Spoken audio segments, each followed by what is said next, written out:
नमस्कार, कश्मीर समाचार में आपका स्वागत है। कश्मीर में भाजपा नेताओं पर हमला और हत्या के बाद से शायद भाजपा कश्मीर में कुछ भी ठीक नहीं चल रहा है। एक के बाद एक भाजपा नेताओं के इस्तीफे की खबरें सोशल मीडिया पर सामने आ रही हैं। इस बात में कितनी सच्चाई है और कितनी नहीं, इसी पर बात करने के लिए आज हमारे साथ मौजूद हैं भाजपा के मुख्य प्रवक्ता सीनियर एडवोकेट सुनील सेठी जी। नमस्कार सर। जैसे कश्मीर में आजकल आतंकियों ने अपना नया निशाना भाजपा नेताओं को बनाया हुआ है और इसी के चलते आए दिन किसी न किसी भाजपा नेता के इस्तीफे की खबर सामने आ रही है। कश्मीर में इस सारे माहौल के चलते पार्टी का कैसा रुख है?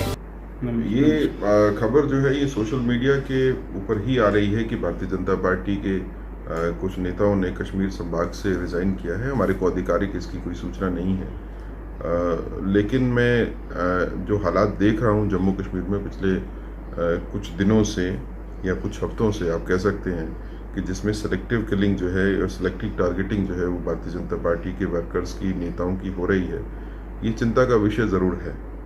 देखिए, एडमिनिस्ट्रेशन को सिक्योरिटी प्रोवाइड करवानी ज़रूरी है उन लोगों से जो कि ग्रास रूट लेवल की डेमोक्रेसी को मेंटेन किए हुए हैं, जो लोगों के रिप्रेजेंटेटिव हैं पंचायत लेवल के ऊपर या लोकल पार्टीज लेवल के ऊपर। अगर हमने फ्यूचर जम्मू कश्मीर का इनके हाथ में रखा है, जैसे प्राइम मिनिस्टर साहब ने कहा था कि एक नई लीडरशिप जो है वो ग्रास रूट से खड़ी होगी कश्मीर और जम्मू के बीच में, जो फ्यूचर जो है जम्मू कश्मीर को आगे लेके जाएगी, तो इन लोगों को सुरक्षा प्रदान करवाना जो है वो कर्तव्य है एडमिनिस्ट्रेशन का। जहाँ तक भारतीय जनता पार्टी की बात है, जब भारतीय जनता पार्टी को इस तरह की कोई चीज़ रिपोर्ट होती है अपने वर्कर से, लीडर से कि उनकी सिक्योरिटी में कोई कमी है, तो हम उसको एडमिनिस्ट्रेशन के साथ टेकअप करते हैं। लेकिन मुझे लगता है कि अब वक्त जिस तरह का एक टेस्टिंग टाइम जिसको आप कह सकते हो वो आया है कि भारतीय जनता पार्टी के वर्कर्स जो हैं वो अपने आप को सेफ फील करें कश्मीर में। अगर वहाँ पे राजनीति उन्होंने करनी है पार्टी के नाम के ऊपर, तो हमको उनके लिए सिक्योरिटी का स्ट्रक्चर जो है वो भी खड़ा करवाना ज़रूरी है। एडमिनिस्ट्रेशन से ज़रूर हम इस बारे में बात करेंगे और एडमिनिस्ट्रेशन को इसके बारे में सजग भी होना चाहिए। जी, जैसे कि हमारे नए लेफ्टिनेंट गवर्नर खुद भी पॉलिटिकल बैकग्राउंड से आए हैं, तो उनका अब अगला कदम क्या होगा जिससे कश्मीर में भी भाजपा नेता खुद को सुरक्षित महसूस करें?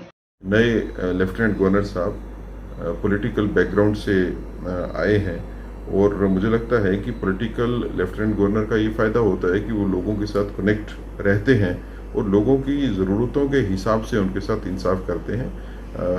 नए लेफ्टिनेंट गवर्नर साहब से भी हम इसी बारे में रिक्वेस्ट करेंगे कि लोगों की सिक्योरिटी, खासकर वो पॉलिटिकल वर्कर जो कि डिफ़िकल्ट जगह पे अपनी ड्यूटीज़ दे रहा है, डेमोक्रेसी को खड़े किए हुए हैं, उनकी सिक्योरिटी के प्रॉपर अरेंजमेंट होने चाहिए। सर, जैसे कश्मीर में कई भाजपा नेताओं की इस्तीफे की खबरें सामने आ रही हैं, इससे लोगों में एक ऐसा मैसेज जा रहा है कि अब भाजपा कश्मीर में उतनी मजबूत नहीं रह गई है, तो क्या सच में अब भाजपा कश्मीर में कमजोर पड़ने लगी है? जो रेजिग्नेशंस की बात आई है, इसको मैंने जैसे पहले कहा कि ये आधिकारिक नहीं है, ऑफिशियल नहीं है। ऐसी कोई सूचना हमारे पास जो है वो पार्टी से नहीं है कि किसी ने रिजाइन किया होगा। लेकिन अगर कोई ऐसी सच्चाई है इस तरह की किसी बात में, तो ये हमारे लिए बड़ा सीरियस इशू है।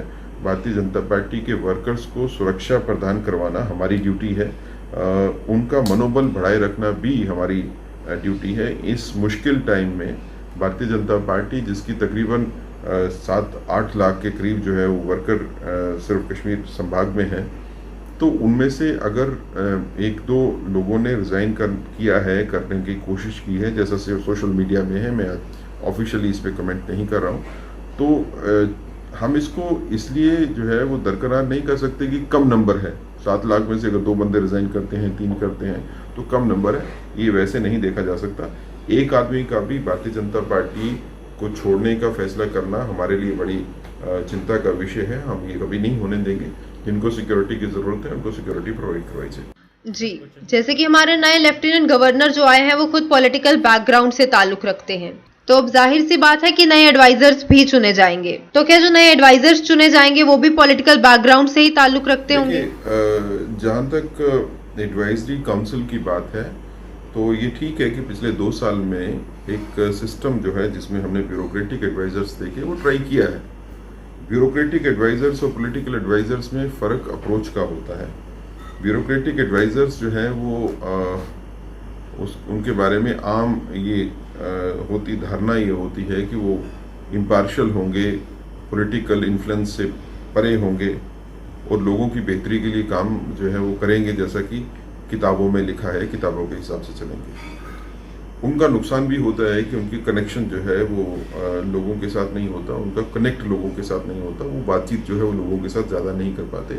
और एक ये फीलिंग ज़रूर होती है कि उनको सब कुछ आता है, सब कुछ पता है और उनको सीखने की ज़रूरत नहीं है। एक पॉलिटिकल एडवाइज़र का ये ज़रूर होता है कि पॉलिटिकल एडवाइज़र लोगों के साथ कनेक्टेड रहता है, लोगों के साथ जुड़ने की कोशिश करता है, लोगों से अलग अपने आप को नहीं होता।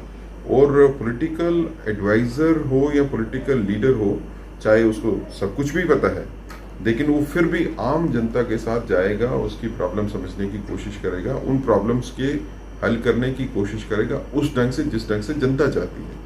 ब्यूरोक्रेटिक एडवाइजर्स वैसे हल करना चाहते हैं जैसे जो उनकी परसेप्शन के हिसाब से ठीक लगते हैं। तो पिछले 2 साल में ब्यूरोक्रेटिक एडवाइजर्स का एक एक्सपेरिमेंट जो है वो जम्मू कश्मीर में हुआ। अब इसका प्लस पॉइंट्स और माइनस पॉइंट्स दोनों ही गवर्नमेंट ऑफ इंडिया के सामने हैं। तो अगर नए सिस्टम में किसकी ज़रूरत है, अभी पॉलिटिकल एडवाइज़र की ज़रूरत है या ब्यूरोक्रेटिक एडवाइज़र्स की ज़रूरत है, हम शायद ये नहीं कह सकते। इसका फैसला जो है वो गवर्नमेंट ऑफ इंडिया ने करना है, वही करेंगे। दोनों सिस्टम की अपने फ़ायदे हैं, दोनों सिस्टम की अपनी कमियां भी हैं। ये ज़रूरत के हिसाब से, टाइम के हिसाब से डिसाइड होता है कि इस टाइम पे किस किस्म की जो है वो इंफ्रास्ट्रक्चर खड़ा करने की ज़रूरत है। मुझे लगता है कि इसके ऊपर फैसला जो है वो गवर्नमेंट ऑफ इंडिया के ऊपर छोड़ना चाहिए और ये समझना चाहिए कि गवर्नमेंट ऑफ इंडिया जो फैसला करेगी वो लोगों की बेहतरी के लिए करेगी। जी, थैंक यू सर। ये थे हमारे साथ जम्मू कश्मीर भाजपा के मुख्य प्रवक्ता सीनियर एडवोकेट सुनील सेठी, जिनसे हमने कश्मीर में भाजपा के मौजूदा हालात और जम्मू कश्मीर में नए एडवाइजर्स बनने के सवाल पर बात की।